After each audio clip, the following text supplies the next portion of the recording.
করেননি। ইতিমধ্যে পৃথিবীতে বহু মানুষ বসবাস করতে শুরু করেছে, কিন্তু ওইসব লোক ছিল করিনের চেয়েও খুবই খারাপ।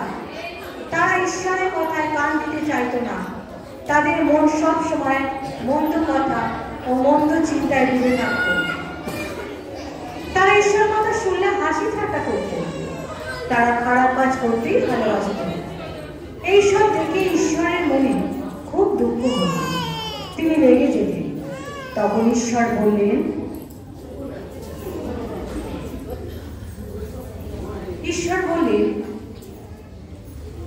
মানুষের এই পাপের জন্য আমি তাদের সকলকে শাস্তি দেব। এই পশু পাখি জীবজন্তু পৃথিবীর সব মানুষকে আমি ধ্বংস করে ফেলব। কিন্তু প্রভু নোহ নামে একজনের উপর খুব সন্তুষ্ট ছিলেন। নোহের 3 ছেলে ছিল, শ্যাম, হাম আর জাফেত। সেই সময় পৃথিবীতে নোহ ছিলেন একমাত্র ধার্মিক লোক। তিনি ছিলেন ঈশ্বরের বন্ধু। তারা সমস্ত কাজে ঈশ্বর খুশি হতেন। তিনি তাই নোহকে বললেন,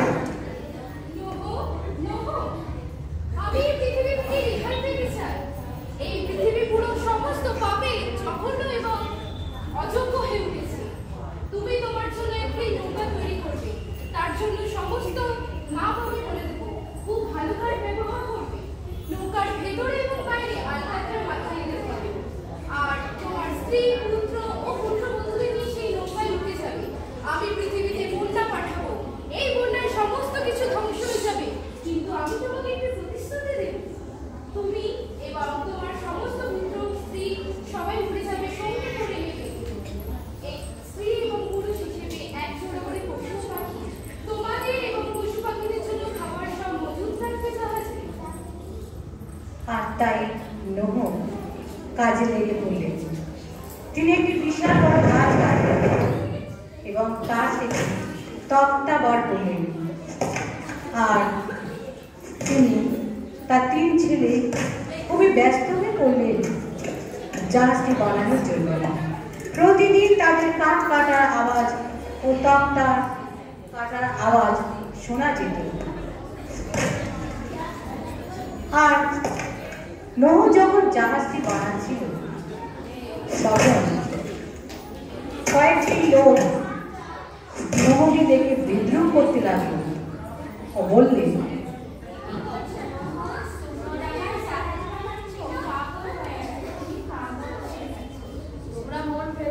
ঈশ্বর আমাকে নিজের সে কথা বলেছে, খুব শীঘ্রই পৃথিবীতে বন্যা পাঠাবে, তাতে সমগ্র পৃথিবীবাসীদের ডুবিয়ে দেবে। তোমরা নষ্ট চাইলে বা জাহাজে উঠতে চাইলে মন পেল।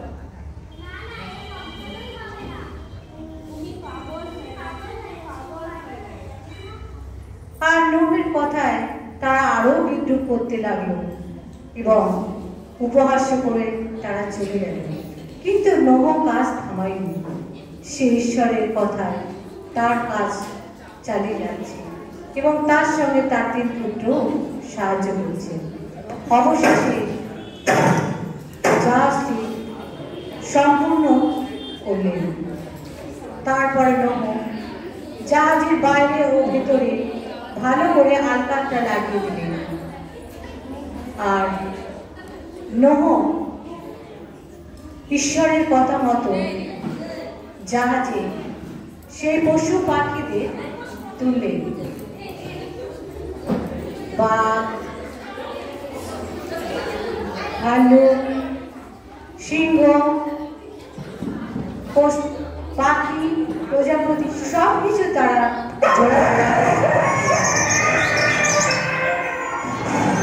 সবাই একে একে জাহাজে উঠে পড়ল। কাক, পায়রা সব কিছু তাদেরকে নোহ জাহাজের উপরে তুলে দিল। আর নোহ ও তার 3 পুত্রবধূ পুত্রবধূকেও জাহাজে তুলে দিলেন এবং নোহ তার স্ত্রীকে বললেন, খাবার যা কিছু নেওয়ার সেই জাহাজে মজুদ করো, কারণ ঈশ্বর আমাকে সেই আজ্ঞা দিয়েছে। যার যে খাবার, সেই খাবারগুলো তোমরা ভালো করে জাহাজে রাখো। আর শেষে নোহ সেই জাহাজের ভেতরে উঠে পড়লেন এবং ঈশ্বর নিজ হাতে সেই জাহাজের দরজা বন্ধ করে দিলেন। কারণ দরজা ঈশ্বর যে নিজের হাতে বন্ধ করেছে, কারোর সাধ্য ছিল না সেই দরজা খুলবার। এরপর শুরু হলো বৃষ্টি। অনাহারে 40 দিন 40 রাত বৃষ্টি শুরু হয়ে গেল। আর নোহ তাই বুঝতে পারলেন ঈশ্বরের সেই কাজ তিনি শুরু করেছেন। আর নোহ এবং তার পরিবার সবাই তা বুঝতে পারলেন। বৃষ্টি হচ্ছে, বৃষ্টি শুরু হয়ে গেছে। আর জাহাজের ভিতরে যেসব পশু পাখি ছিল, নোহ তাদের খাবার, যার যেটা খাদ্য তাদেরকে দিলেন। আর বৃষ্টি আর থামে না। এইরকমই সময় যারা বিদ্রোহ করেছিল, তারা বাঁচার জন্য নোহকে ডাকছে। নোহ আর তো সে সারা পাপ দেবে না, কারণ ঈশ্বর তো সেই দরজার সাথে বন্ধ করে দিয়েছে। এইভাবে সমস্ত পশু পাখি মানুষ মরে ভেসে উঠেছে। হঠাৎ জাহাজ চলছে, এমনই সময় ধাক্কা মারল। আর নোহ ও তার পরিবার বুঝতে পারলেন যে বিশাল একটি পাহাড়ে আর একটি পাহাড়ে জাহাজটি ধাক্কা মেরে থেমে গেছে। আর নোহ তা দেখবার জন্য জানলা খুললেন এবং দেখলেন বাইরের অবস্থাটা কি। তিনি একটি ডাকাতকে জাহাজ থেকে জানলা দিয়ে ছেড়ে দিলেন।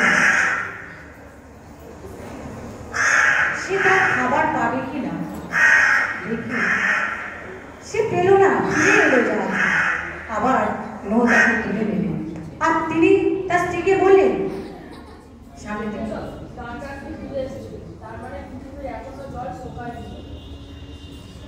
আরো 1 সপ্তাহ পর নোহ সেই ডাকাতটিকে আবার ছেড়ে দিলেন। আর সেই সে তার খাদ্য পেয়ে গেছে, আর ফিরে এলো না। সে উড়ে উড়ে চলে গেল তার খাদ্য পেয়ে গেছে বলে। আর নোহ তখন বুঝতে পারলেন যে নিশ্চয়ই তার খাদ্য সে পেয়ে গেছে। আর নোহ তার স্ত্রীকে বললেন,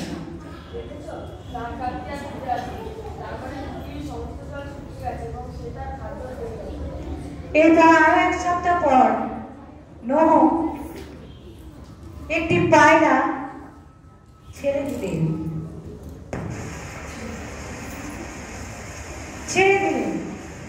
আর সেই পায়রাটি উড়ে উড়ে উড়ে উড়ে একটি কচি জলপাইগুড়ির পাতা মুখে করে নিয়ে নোহের হাতে নোহ তার ঠোঁট থেকে নিলেন। এবং তিনি বুঝতে পারলেন যে ভূমি থেকে জল শুকিয়ে ভূমি থেকে চারা গজিয়েছে। তার স্ত্রীকে বললেন,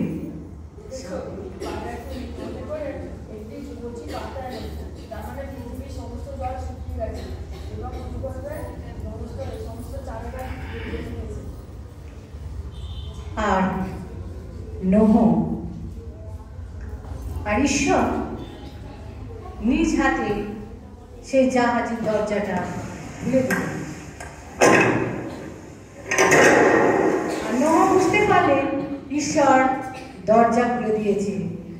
আর ঈশ্বর নোহকে বললেন, তুমি তোমার পরিবার এবং পরিজনদের নিয়ে নেমে এসো এবং সঙ্গে করে সেই পশু পাখিদের নিয়েও নেমে এসো। তোমরা এই সমস্ত পৃথিবীতে কর্তৃত্ব করো। ঈশ্বরের কথা মতো নহ যা যে পশু পাখিদের সব একে একে নামিয়ে দিলেন।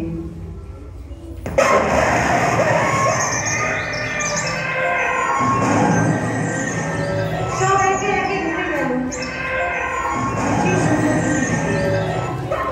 তারা যে যার মতো খাদ্য পেয়ে চলে গেল। আর নহ ও তার তিন পুত্র কিছু পাথর জোগাড় করলেন ঈশ্বরকে যজ্ঞবেদী উপহার দেবে বলে। তারা হাঁটুপাত করলেন এবং একটি বেদি তৈরি করে ঈশ্বরের কাছে প্রার্থনা করলেন। আর ঈশ্বর নহের প্রার্থনা সন্তুষ্ট হয়ে বললেন, আমি তোমার প্রার্থনায় সন্তুষ্ট হয়েছি। তোমরা এই সমস্ত পৃথিবীতে পূজবন্ত হও এবং কর্তৃত্ব করো। আর আমি তোমাদের সঙ্গে সন্ধি চুক্তি মহান করব। আমি এরপরে পৃথিবীতে আর কখনো বন্যা পাঠাবো না। এই বৃক্ষতেই হবে তার চিহ্ন স্বরূপ। আর ঈশ্বরের কথা শুনে নহ তার তিন পুত্র ও পুত্রবধূদের নিয়ে বসবাস শুরু করতে আরম্ভ করে দিয়েছে। এই পৃথিবীতে তারা বসবাস করছে।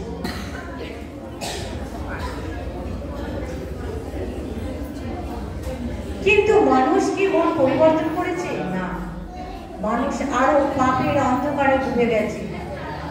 এত ভিন্ন পাপ যা কল্পনা করা যায় না। ঈশ্বর দুঃখ পেলেন।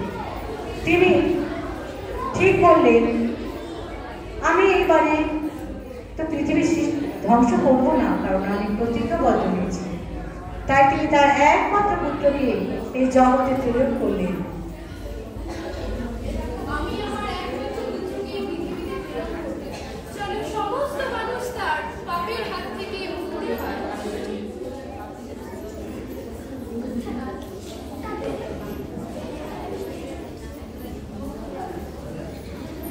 আর তিনি তার গালিল দেশের নাসার নামক নগরী একটি দরিদ্র পরিবারের কন্যা বাস করতেন। সেই কন্যাটির নাম হল। তিনি ঘরের সমস্ত কাজ একা হাতে সামলাতেন। জল আনা, সেলাই করা ও ঘরের সমস্ত টুকিটাকি কাজ তিনি করতেন। অবশেষে তিনি বাইবেল পাঠ ও প্রার্থনায় রত ছিলেন। এমন সময় দেখো, দুধ গৃহ মধ্যে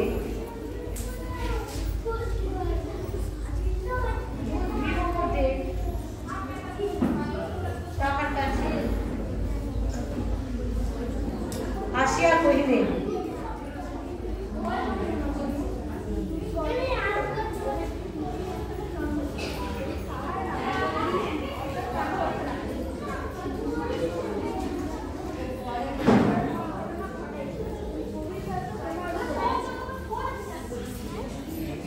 দুধ চলিয়া গেলে মরিয়ম বলিলেন,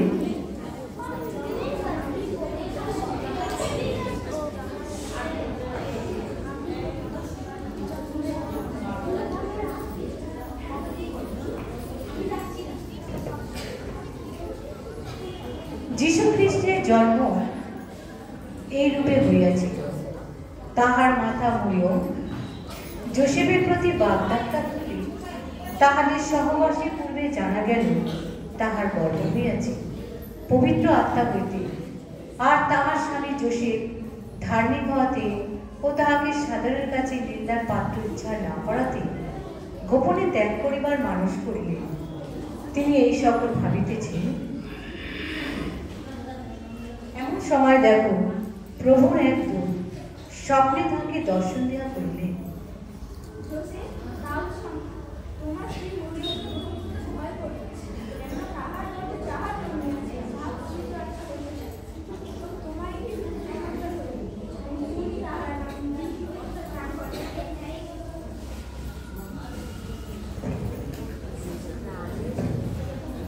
দুধকর চলিয়া গেলে পর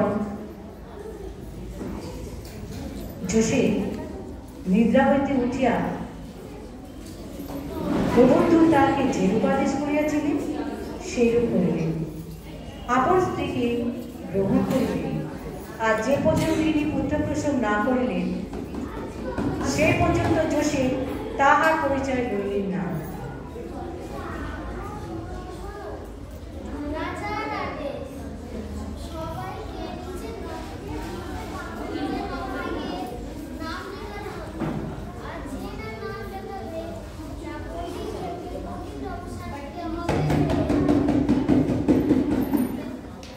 সেই সময় আগস্ত কৈশোরী এই আদেশ বাণী হইল যে সমুদায় পৃথিবীর লোক নাম লিখিয়া দিবে। সুরিয়া শাসনকর্তা কুড়িয়ের সময় এই প্রথম নাম লেখানো হয়। সকলের নাম লিখিয়া দিবার নিমিত্তে আপন আপন নগরে গমন করিল। আর যোশীও গালিলের নাসাত নগর হইতে জিহুদিয়ার বেথলেহেমে গেলেন, কারণ তিনি দাউদের কুল ও গোষ্ঠীজাত ছিলেন। তিনি আপনার বাগদত্তা স্ত্রী মহিমেশ্বরী নাম লিখিয়া দিবার জন্য গেলেন। তখন ইনি গর্ভবতী ছিলেন। তিনি এক সরাইখানার মালিকের কাছে এসে কহিলেন,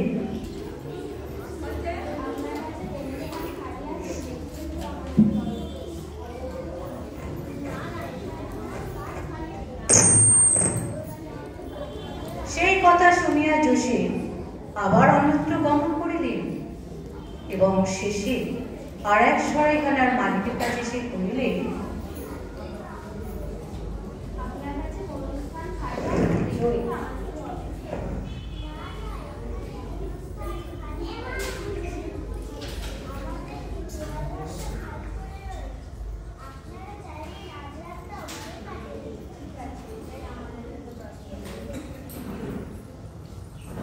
আর যোশী সেই রাত্রিটা গোয়ালঘরে রাত্রি যাপন করলেন। এমন সময় দেখো মরিয়মের প্রসবকাল সম্পূর্ণ হইল। তিনি আপনার প্রথম জাত পুত্র প্রসব করিলেন এবং তাহাকে কাপড়ে জড়াইয়া ও চাবপাত্রে শোয়াইয়া রাখিলেন, কারণ পান্থশালায় তাহাদের জন্য কোনো স্থান খালি ছিল না।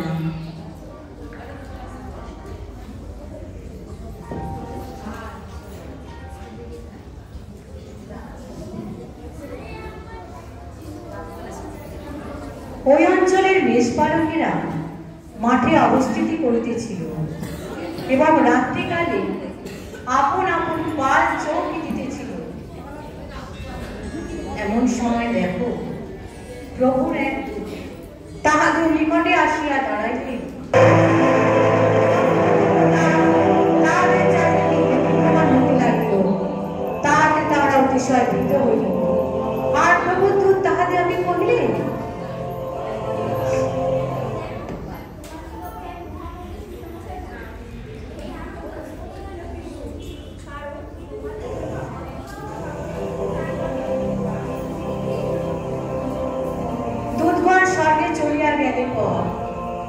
মেষপালকেরা পরস্পর করিল,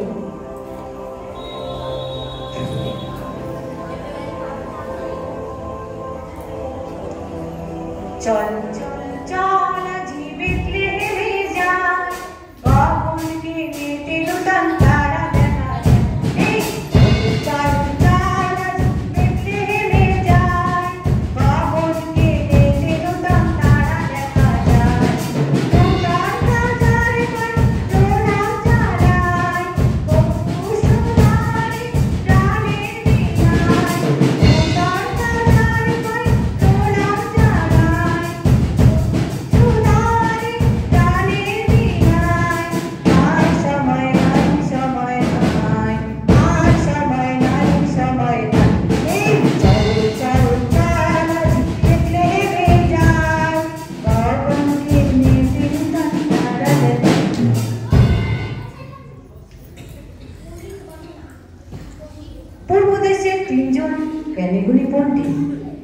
প্রতিদিনের ন্যায় এবারও তারা গণনায় জানতে পারবে।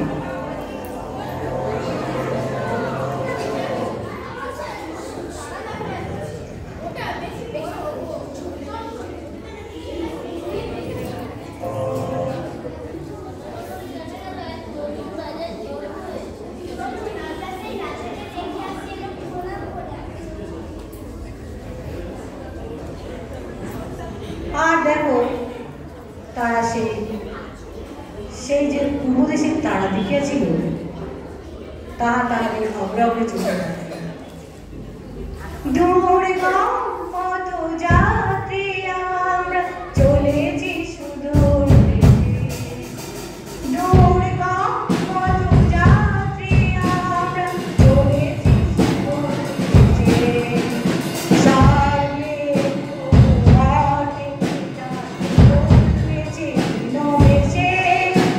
চলেছি সুদূর দেশে, চলেছি সুদূর দেশে।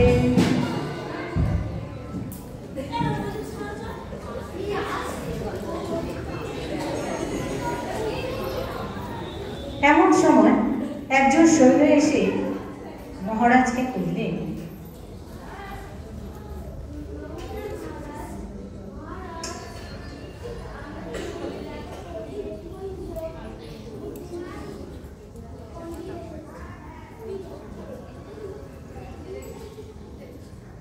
আর সৈন্য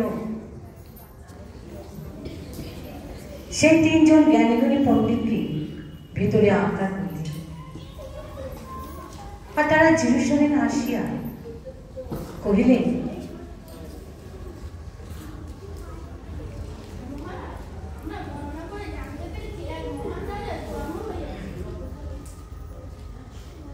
আর এই কথা শুনিয়া হিরোদ রাজা উদ্বিগ্ন হইলেন এবং একজন অধ্যক্ষগণকে ডাকিয়া জিজ্ঞাসা করলেন,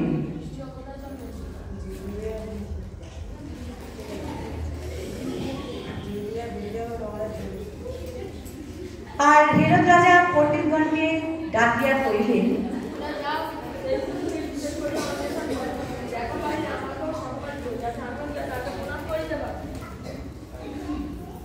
হিরোদ রাজার কথা শুনিয়া পণ্ডিতগণ তথা হইতে প্রস্থান করিলেন। আর দেখো পূর্ব দেশের যে তাহারা তারা দেখিয়াছিল তাহা তাহাদের অগ্রে অগ্রে চলিতে লাগিল।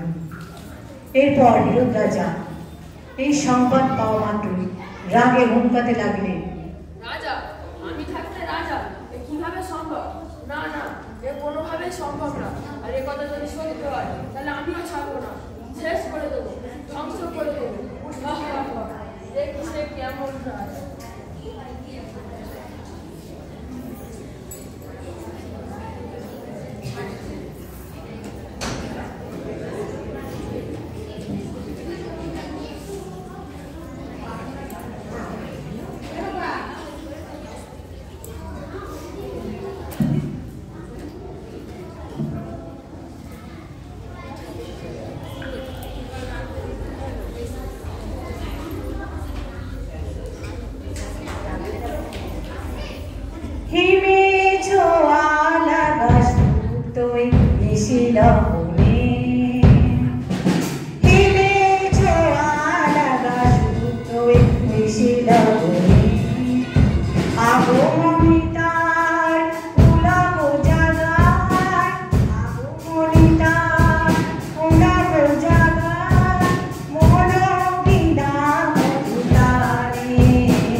দেশে শিশু এলো আধার গেল দূরে আলোর দেশে শিশু এলো আধার গেল দূরে বৈষণ্য আভয় গীতি বৈষণ্য আভয় গীতি শ্রমিক বাবন আধার গেল দূরে আলোর দেশে শিশু এলো আধার গেল দূরে আধার গেল দূরে।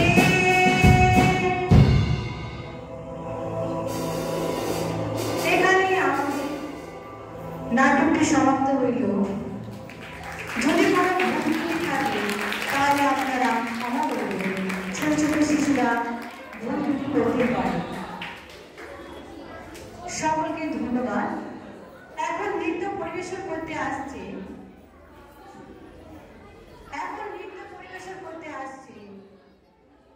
সুমনা মাকার।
তোমরা সবাই কেমন আছো?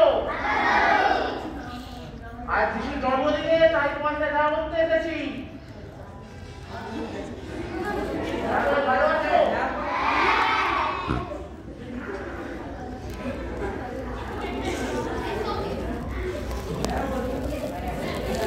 আমি কে বলো তো? আমাদের কি থাকে? তোমরা কি স্কুল করো? তাই করো না কেন? তো আর করো না। আমি সব দেখতে পারি তোমার। Merry Christmas!